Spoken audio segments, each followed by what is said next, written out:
এটি পাকিস্তানি হানাদার বাহিনীর ছোড়া একটি বুলেট।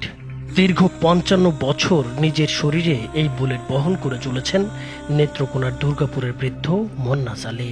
আপনাদের দেখাই এখানে যে স্পটটি, অবশেষে স্থানীয় কয়েকজন যুবকের উদ্যোগে চিকিৎসকদের সহযোগিতা আর বিনামূল্যে অস্ত্রোপচারের মাধ্যমে তার শরীর থেকে বের করা হলো স্বাধীনতা যুদ্ধের সেই নির্মম স্মৃতি।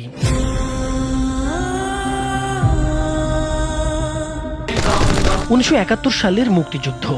দুর্গাপুরে ক্যাম্প গড়ে তোলে পাকিস্তানি হানাদার বাহিনী। স্থানীয়দের ভাষ্য, সে সময় গাওকান্দিয়া ইউনিয়নে এক বীর মুক্তিযোদ্ধা ৩ পাকিস্তানি সেনাকে হত্যা করেন।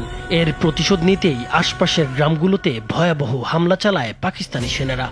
ঘরে আটকে মানুষকে আগুনে পুড়িয়ে হত্যা, নির্বিচারে গুলি, সব মিলিয়ে নেমে আসে বিভীষিকা। সেই হামলা থেকে প্রাণ বাঁচাতে দৌড়ে পালানোর চেষ্টা করেন মন্নাস আলী। ঠিক তখনই পাকিস্তানি সেনাদের ছোড়া একটি গুলি তার পেটে বিদ্ধ হয়। দারিদ্র আর চিকিৎসার খরচ জোগাতে না পারায় আর কখনো গুলিটি বের করা হয়নি। শরীরে গুলি নিয়েই কেটে যায় জীবনের ৫ দশকের বেশি সময়। মাঝে মাঝেই ব্যথায় কষ্ট পেতেন, কিন্তু চিকিৎসা ছিল অধরাই। সম্প্রতি বিষয়টি সামাজিক যোগাযোগ মাধ্যমে ছড়িয়ে পড়লে এগিয়ে আসেন এলাকার কয়েকজন তরুণ। তারা চিকিৎসার ব্যবস্থা করেন, যোগাযোগ করেন হাসপাতালের চিকিৎসকদের সঙ্গে। চাচাকে দেখতে যাই, যে দেখি যে আসলেই উনি আমাদের দেখান যে সামনে এবং পিছনে ওনার গুলি সাদৃশ্য কিছু রয়েছে। তখন আমরা বিষয়টা আমি আমার ফেসবুক প্রোফাইলে ভিডিও করি এবং সেটা সামাজিক যোগাযোগ মাধ্যমে ছাড়ি। ব্যাপক সাড়া পায় এলাকার লোকজন এবং আমাদের জনাব রায়হান স্যার, আমাদের মেডিকেল অফিসার যিনি রয়েছেন, তার কাছে পরদিন নিয়ে আসি এবং উনি দেখে প্রথমে শনাক্ত হন যে হ্যাঁ, এখানে একটি গুলি রয়েছে। এরপর নেত্রকোনার দুর্গাপুর উপজেলা স্বাস্থ্য কমপ্লেক্সে ভর্তি করা হয় ৭৫ বছর বয়সী মন্নাস আলীকে। প্রয়োজনীয় পরীক্ষা নিরীক্ষার পর নিশ্চিত হওয়া যায় তার শরীরে এখনও রয়েছে মুক্তিযুদ্ধের সময়ের সেই গুলি। শনিবার দুপুরে প্রায় ৩০ মিনিটের অস্ত্রোপচারে সফলভাবে গুলিটি অপসারণ করেন চিকিৎসকরা। তারপরে আমরা একটা সিদ্ধান্ত নিই যে যেহেতু গুলিটা নিরাপদ জায়গায় আছে, মানে হাড়ের সঙ্গে লাগা নেই বা বড় কোনো অঙ্গের মধ্যেও যায় নাই, মাংসের মধ্যে আছে, তখন আমরা সিদ্ধান্ত নিই যে এটা আমরা গুলিটা বের করব। তখন আনুষঙ্গিক কিছু পরীক্ষা নিরীক্ষা করা হয় ওটি রিলেটেড।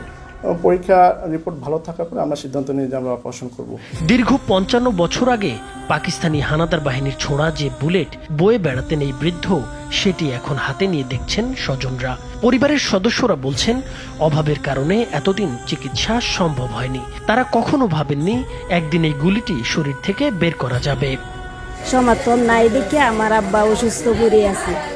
এখন সরকারিভাবে আমার আব্বাকে চিকিৎসা করার জন্য তারা সুযোগ নিয়েছে। কাইলে দুর্গাপুর হসপিটালও আসিয়া আমরা এসরাওতা করিয়া দেখছি আব্বার পেটের মধ্যে গুলি, সেই গুলি রাহানি সারে বের করেছি।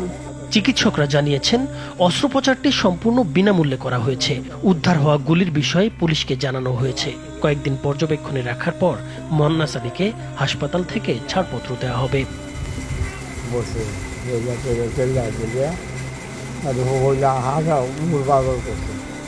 মুক্তিযুদ্ধের এক ভয়াবহ স্মৃতি ৫৫ বছর ধরে বহন করছেন মন্নাস আলী। স্বাধীনতার এত বছর পর অবশেষে শরীর থেকে বের হয়েছে পাকিস্তানি হানাদার বাহিনীর সেই বুলেট। তবে যুদ্ধের ক্ষত চিহ্ন আর সেই বিভীষিকাময় স্মৃতি আজও রয়ে গেছে তার জীবনের অংশ হয়ে। নাইমুর হোসেন, মাছরাঙা টেলিভিশন।